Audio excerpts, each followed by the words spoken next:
What's up? Welcome back. I'm John Stark, MacMovieGuy.com, and we are still doing recaps. And this is X-Men 97, Season 1, Episode 9.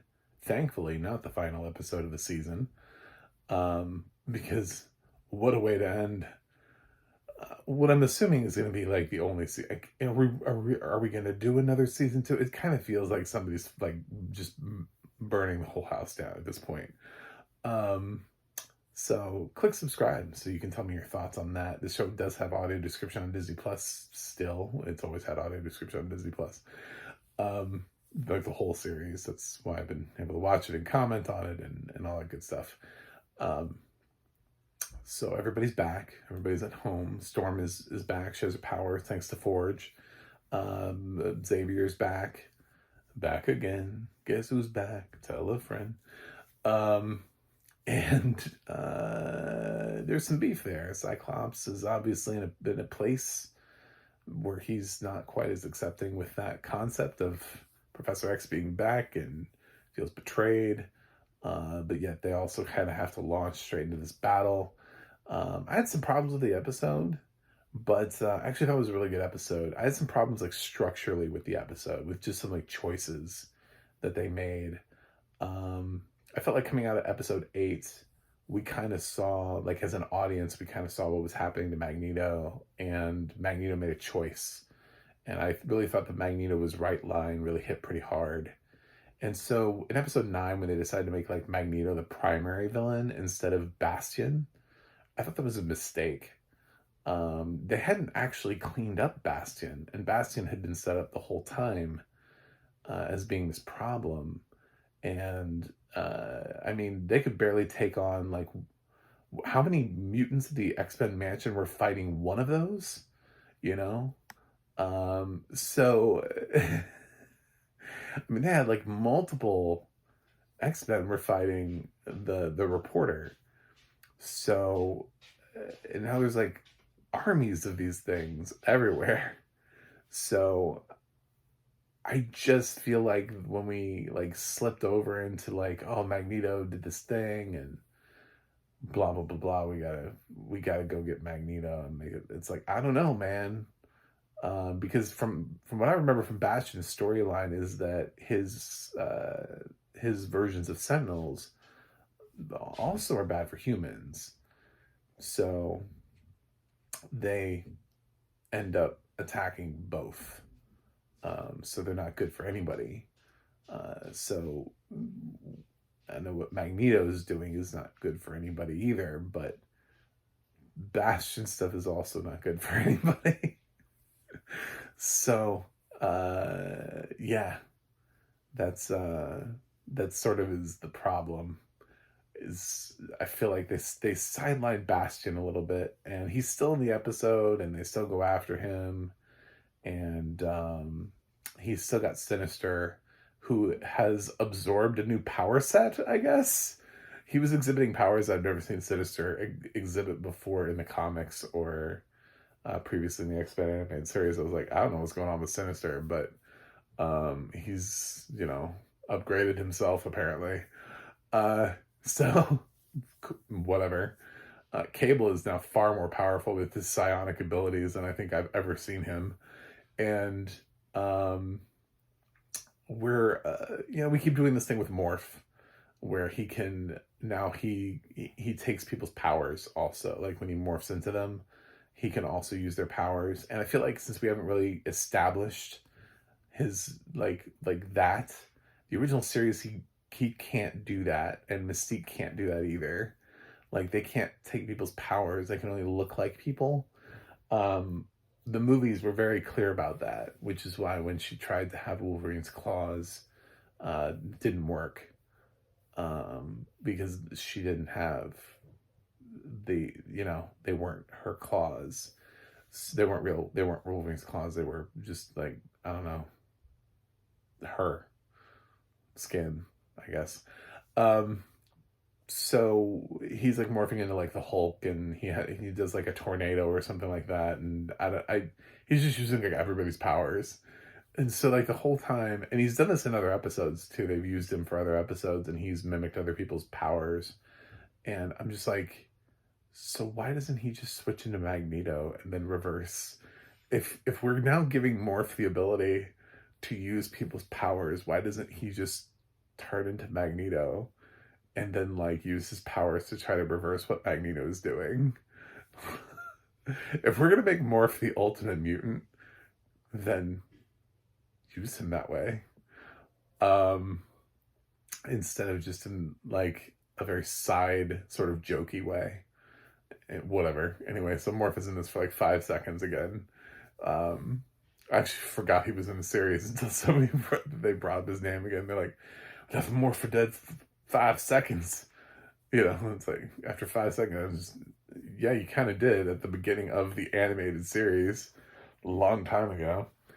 Um, I like the little twist with Rogue going off to Magneto. I don't think the Roberto one was earned. I don't. I mean, like, it was set up, it just wasn't earned.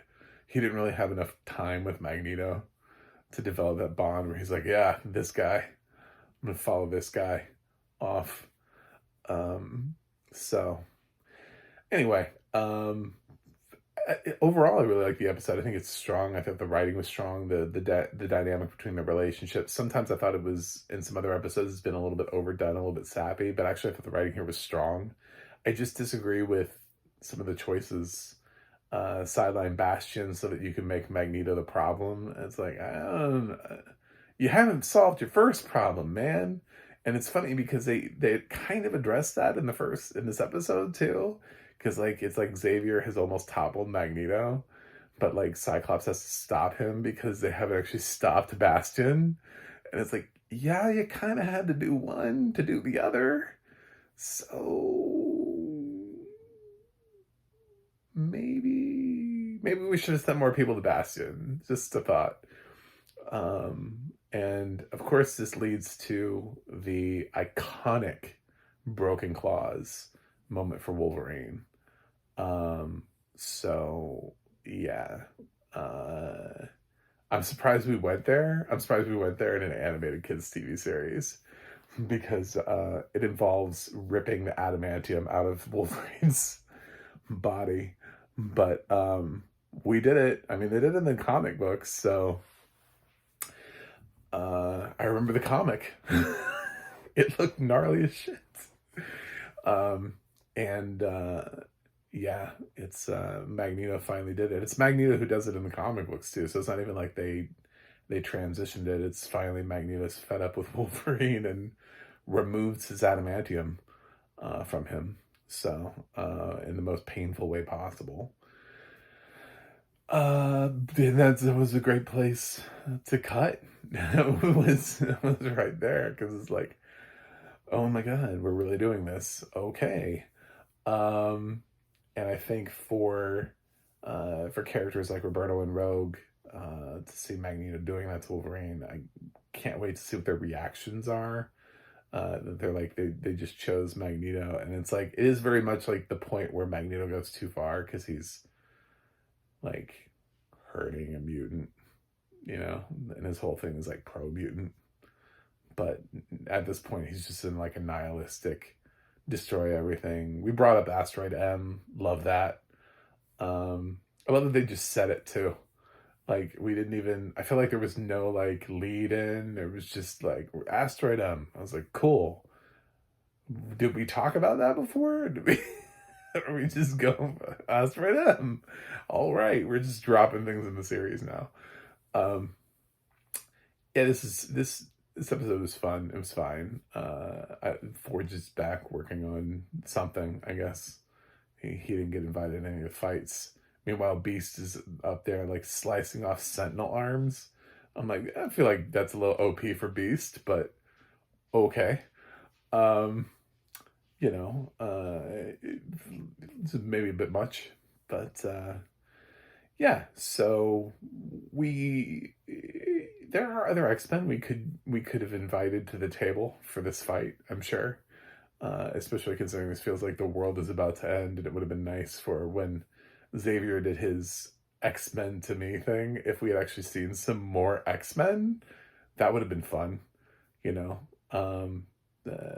some other people pop up, would have been an excellent opportunity to bring in some more characters instead of just like, well, we're all here, gang's all here, same gang as usual, you know.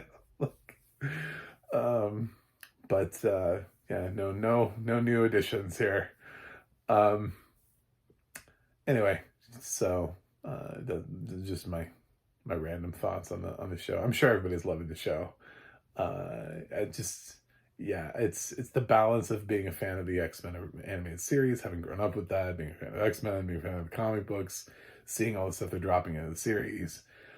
Also being a blind film critic and relying on audio description, wondering which Easter eggs I'm missing, because I definitely went down the rabbit hole on another episode and found out all of the Easter eggs I was missing, which was very disappointing. And so I kind of stopped doing that because I just want to be able to enjoy the show and not think about all the Easter eggs that I'm missing. It's an experience. But based on how I watched the episode, I will give X-Men 97 a B+ for this week. I'm gonna take off points just for like the whole weird ass like we haven't really solved the Bastion problem, but we're gonna act like we did thing, and then we're gonna go back and be like, well, wait, we didn't, never mind. I guess maybe we underestimated Bastion. Yeah, dude, that was the whole thing about the last episode, was that you underestimated Bastion. Like, of course you did. So yeah, a little couple points off for that, and a couple points off just in general for like, really, to me, my X-Men brought you no one else. like we couldn't pop up a single extra X-Men like Colossus. I couldn't just be like, sup guys. Professor, I heard you. You know. Yeah, I don't know. It would have been cool to have a cameo with his big call to everybody, but he got nobody. No one extra. Nobody else was like, wow, Professor X is still alive. Huh, maybe I'll go check this out. That's it. I'm done ranting. Thanks for watching. Thanks for subscribing, and I'll see you guys on the other side.